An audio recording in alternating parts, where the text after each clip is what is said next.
What's up everyone, welcome back to the channel. Hope you've all been doing amazing. So we're only a couple days out from the season beginning, which is going to be awesome. I can't wait. I'm sure you're excited as well, and I bet everyone has already drafted by now. If not, you probably got a draft either today or tomorrow, because there's only a couple days left till the season begins. So I've been wanting to do a video on late round sleeper predictions for ages.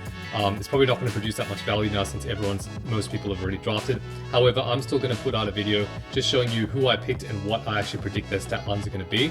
So in the future, at the end of the season, I can actually come back to this video and do a bit of recap and see how close I got, because I think it's really good to reflect at the end of the season and also see where you've gone wrong, gone right, and then try and take that into the season going forward. So today's video will be short and quick, and just remember, on the Fantasy Hoops Lounge, I produce videos that are around 10 minutes or less. I try and always keep it around that time, and I'm going to be doing weekly videos as the season starts on buy low, sell high players, waiver wires, and then some scheduled stuff as well. So definitely keep me in mind if you like short form content. So we'll start off with suggested players, and these are going to be players that I would be picking if I was to be picking in the later rounds. So we're talking about the last 11, 12, and 13 rounds, and who I think may be good value in terms of that.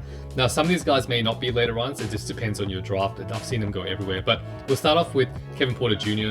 I know that he's got the off-court dramas, and I know everyone's not ready to draft him or not willing to draft him, but if you are, in terms of just pure stats, I think the guy is going to absolutely perform. Just remember, before he left the league, he was averaging like close to 20 points, 5 boards, 6 assists a game, and like 1.4 steals. So the guy can play. I think nothing's going to change as long as he gets minutes and usage, which I definitely see that happening, considering that the Clippers are a bit thin at playmaking off the bench. So you combine that with Kawhi being gone, I think, he's just going to get a lot of the ball, and I think he's going to put forward at least 16 points, 4 rebounds, 5.5 assists, 1.3 steals, and 2 threes a game, 2 plus threes a game, that is. And I think I feel pretty confident he's going to produce that. So I've actually picked him in a few of my leagues. I got him pretty late. He seemed to just still not be in people's radars, but that may be personal decision. So either way, KPJ, he is a late round prediction for a good value player in the last few rounds. Andre Drummond, he's definitely well known, especially now that today Embiid came out saying he's probably not going to play any back-to-backs this season. I don't know whether he's just trolling or not. Either way, I still see him missing at least 15 to 20 games. That's probably a good season for Embiid. And Andre Drummond, we all noticed what he did last year, and pretty much for every season when he gets any sort of minutes above 20, which is just double-doubles and stocks. So I think he's going to average at least minutes in the low 20s by the end of the season when it's all said and done.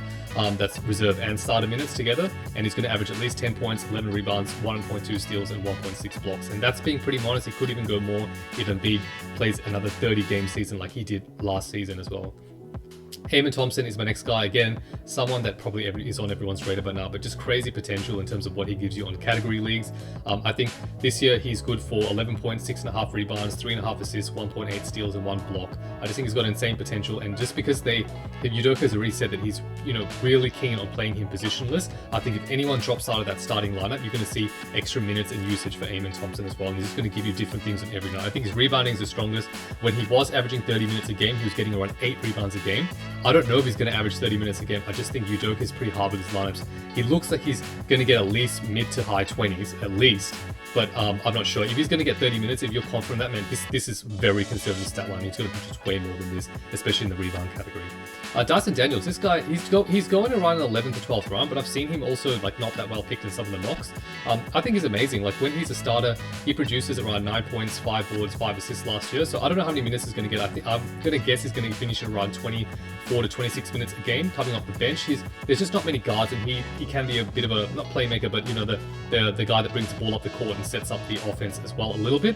So I think he's going to play that role this year with Atlanta, and I think he's going to average around 9 points, just under 5 rebounds, just under 4 assists, 1.6 steals, because that is his value. He's got crazy steals per 36 potential, and I think he's going to shoot about 1.2, 1.3 threes a game as well. So that's a bit conservative. If he gets high minutes in that, he's going to produce more. So Dyson Daniels, year 3, tons of potential. I think you need to get him if they're later rounds, just off the potential itself, the steals, because it becomes rare getting guys who can steal that much, and it becomes a trade chip, even though he can't produce in the other categories.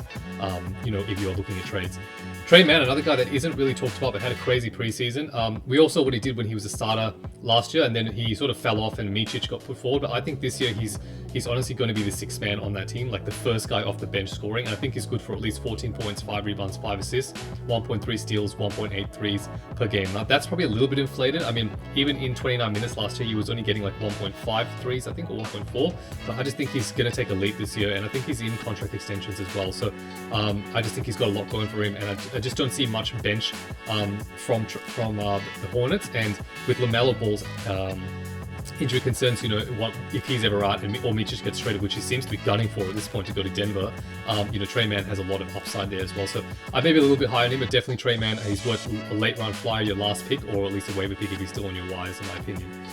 Just because of that steals potential. He's got, like, what last year, I think in 29 minutes, he averaged 1.7 steals. It was only 30 games or something, but still, that is a lot. Jalen Smith is another guy. I think a lot of people have given up on him, but he's had a pretty good preseason, and he's the only backup to Vucevic in Chicago, and we know they like to play a run and gun game. So I think he's going to be good for 12.7 rebounds, 1 block, and 1.3 threes. I think he's going to get at least sort of like 22, 24 minutes a game there. I think Indiana was just confusing for him. He just didn't know, he couldn't get any consistency, just like any of the big men outside Turner in that team, and I think it ruins them. So I think don't give up on him. In Phoenix, he produced a lot, and I think he's capable of it as well. But this will be his last opportunity. If he doesn't produce in this position in Chicago, or this opportunity, it's hard to see much hope for him anymore. Kelly Olynyk, another guy, this is not a sleeper or anything, but he seems to be going very late runs, and he still produces really well. With Toronto last year, especially with Pirtle out, he was getting like 14, I think like 12 and a half, 13 points, 6 rebounds a game. So anyway, my prediction for him, I think he's going to play at least 26, 27 minutes a game, and he's going to be averaging by the end of the season around 14 points, 6 rebounds, 4.5 assists, 1.3 threes, and around 1 steal a game as well. This is going to fluctuate depending on Pirtle. I'm basing this off the fact that I think Pirtle doesn't get past, he's going to get very low 60s, or probably games in the 50s again, and I think Kelly Olynyk's the only main guy in terms of that center power forward position. Kelly Olynyk does start power forward, I believe, but if they go small, I think he'll start at that center position if Pirtle's out. So in my opinion, really great late round value for where you're picking him. And centers are scarce, just remember that. This guy gives you a bit of everything, so that's hard to get. Category leagues, he's worth it in my opinion. Zach Edey's the next guy, very well touted. At this stage, he's not even going late round. People are picking like round 9, 10, which is crazy to me, but I could just never guess rookies. I think he's going to get around 9 points, 8 rebounds, and 1.5 blocks a game. Could get more blocks, could get more rebounds. Well, he does look like he has that potential. And with points, who knows? It just depends on what they put him in the office. I think 9 to 10 is probably the maximum, but it could be wrong. TJD, Trace Jackson Davis. We all saw what he did last year without Draymond. I think he's going to do well again this year. I think he's going to end up getting the starting gig with Draymond, and Draymond will play power forward, but it could change a lot that season. Carl Anderson might come in and play center for a little bit as well. The thing about the Warriors is they're a system team like Indiana, and they just slot people in and out. They could change. It's hard to know. But I think Draymond is going to get injured or probably get suspended again at this point. And I think Trace Jackson Davis, by the end of the season, he'll probably be averaging 11 points, just under 9 rebounds, and probably 2 plus stocks a game. Probably more towards the blocks. But he's a pretty good center for steals as well if you need that category. And the last one, this is again not a sleeper but a late round prediction, Jordan Clarkson. I just don't see him getting picked, and I don't know why it was the same last season. I still think he's good for 15. He had 17 points a game last season, but he's still good for at least 15 points, nearly 4 rebounds, nearly 4 to 5 assists a game with 1.83. So I don't see how that's going to change. Colin Sexton has taken over his position, so he comes off the bench. But I mean, he's always come off the bench, but Colin Sexton has taken a bit more of his usage. But even Keontae, it doesn't really matter. I just don't see how. They got rid of Chris Dunn, they got rid of Taylor and Horton Tucker, so he's definitely good for scoring in my opinion. I just don't see why he wouldn't get a lot, and he's proven himself over time and time again to be able to come off the bench or start and just drop buckets. It's just his field goal that's not that great. That's about it. So anyway, they're my predictions that I feel pretty confident about, and we'll come back to this video at the end of the season and see how close I was to some of those predictions. It'll just be a good reflection point. Just some other guys as well worth noting that have potential. I think Carl Anderson has a lot of potential, especially if Draymond Green goes out. He's going to be playing the power forward, point forward position. He's going to be good for maybe 12 points, maybe 10 points. 5, 6 rebounds, 5, 6 assists, and like steal and block. So I think he's got a lot of potential if Draymond is out. But it's just so hard. I couldn't put him on that list. I couldn't even pick. I did pick him and then actually dropped him because that Warriors team just has too many ball handlers, and it looks like they're going to take quite a bit of the season to even figure out where everyone goes in that team and how much usage they're going to get, and even that will fluctuate game to game. So I just didn't want to bother with colors, and there's better people at this stage for my team. Bojan Bogdanovic, he's sitting there in wires because he's injured. got a bit of a strange issue because the injury status didn't seem severe, but I mean they've provided no updates, and that's not a good sign. I mean he could come back immediately, you know, for first, second week of the season, or he could not come back for ages. But it's a bit weird when they don't provide any updates.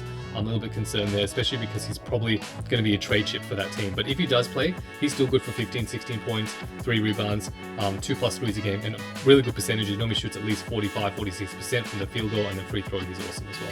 Kai Jones, another guy to look at. If he gets minutes in the low 20s, which I don't think, I think he's going to get minutes in maybe the 15 to 18 type range.